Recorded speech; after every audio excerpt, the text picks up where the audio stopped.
ராஜா வரும்போது இந்த நியாயப்பிரமாணத்தில் செய்யப்பட்ட ஒவ்வொரு கிரியைகளும் ஆட்டோமேட்டிக்காக ஆவிக்குரிய கிரியாக மாறி வருது. அதான் நம்ம ஒன் பை ஒன்னாக பார்த்துட்டு இருக்கோம். அங்கே இருக்கிற பஸ்கா பண்டிகை வந்து இப்போ இருக்கிற ராபோஜனம், அதாவது அங்கே இருக்கிற பஸ்கா பண்டிகை மாம்சத்தின்படி எகிப்துக்கு அடிமையாக இருந்தால் பார்வோனுக்கு அடிமையாக இருந்த இடத்துல இருந்து நம்ம மீட்கப்படுறோம். இங்கே பாவத்துக்கு அடிமையாக இருக்கிற இடத்துலேருந்து நம்மளை மீட்டெடுக்கிறார். அங்கே வந்து சரீரம் பரிசுத்தமாகுது, இங்கே ஆத்மா பரிசுத்தமாகுது. அடுத்து விருத்த சேதனம், அங்கே வந்து ஆபிரகாமோட சந்ததி அப்படின்னு சொல்கிறதுக்காக தான் அங்கே விருத்த சேதனம். ஆனால் இங்கே நம்ம தேவனுடைய பிள்ளைகள், அதாவது ஞானஸ்தானம். இங்கே ஆவிக்குரிய பிரகாரமாக பார்த்தீங்கன்னா ஞானஸ்தானம், அதாவது தேவனுடைய பிள்ளை அப்படிங்கிறபடி அவரோட உடன்படிக்கை பண்ணுறோம்.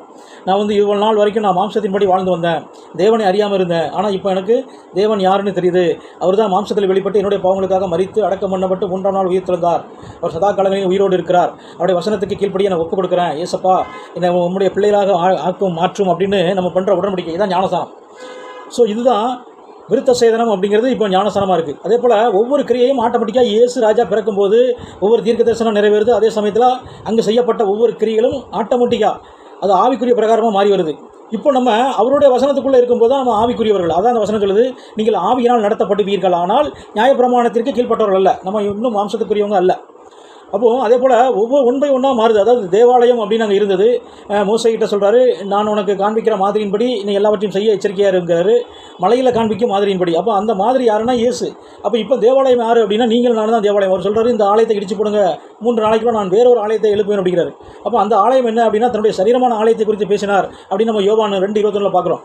அப்போ இப்போ ஆலயம் அப்படிங்கிறது நம்முடைய சரீரம் தான் ஆலயம். நம்மளுடைய ஆலயத்தை, ஆலயமாகிய நம்ம சரீரத்தை அவருடைய வசனத்தை கொண்டு பரிசுத்தப்படுத்தினா அவர் நமக்குள்ளே ஆவியாக இருப்பார், பரிசுத்த ஆவியாக இருப்பார். ஸோ அவர் நமக்குள்ளே பரிசுத்த ஆவியாக இருக்கிறது தான் ஜீவன், அதாவது நித்திய ஜீவன் அப்படிங்கிறது அவருக்குள்ளே, அவருடைய வசனத்துக்குள்ளே இருக்குது. ஸோ அவர் நமக்குள்ளே இருக்கிறதான் ஜீவன், அதாவது அவர் பரிசுத்த ஆவியாக நமக்குள்ளே வரதான் நித்திய ஜீவன். நம்ம எல்லோரும் கிறிஸ்துவுக்குள்ளே இருக்கிறோம், ஆவிக்குரியவர்கள் அர்த்தம். கிறிஸ்துவுக்குள் அப்படின்னா அவருடைய வசனத்துக்குள்ளே இருக்கிறவங்கன்னு அர்த்தம். அவர் தான் ஜீவன், நம்ம ஜீவனுக்குரியவர்கள். அவருடைய வசனம் தான் ஆவியும் ஜீவனும் அப்படின்னு நம்ம பார்க்குறோம். இதே போல் அங்கே வந்து ஆட்டுக்குட்டியை பலி கொடுத்தாங்க. இங்கே வந்து அவர் தான் நமக்காக பலியானார். நம்மளுக்கு பலின்னு எதுவுமே நம்மளுக்கு கிடையாது. அடுத்து இங்கே நம்ம வந்து இயேசு ராஜா வரும்போது நம்ம கொடுக்க வேண்டிய ஒரே ஒரு காணிக்கை என்ன அப்படின்னு பார்த்தீங்கன்னா, நம்முடைய சரீரத்தை பரிசுத்தமாக கொடுக்கணும், அதே சமயத்தில் ஆத்மாவில் ஜீவனை உண்டு பண்ணி கொடுக்கணும்.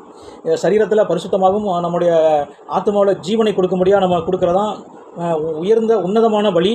அந்த பலியை தான் ஏசப்பா விரும்புகிறார்.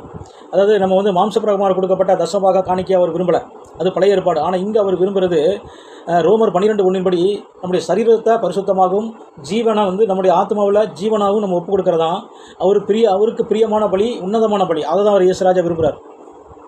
அதே சமயத்தில் அவருடைய சாயலை நம்ம பெற்றுக்கொள்ளணும். இங்கே வந்து நம்ம ஆவிக்குரிய பிரகாரம் அப்படின்னு சொன்னால் தேவனுடைய சாயல் நம்ம இடத்துல வெளிப்படணும். அப்போது இந்த இயேசு ராஜாவுடைய வசனம் தான் ஆவியும் ஜீவனும்.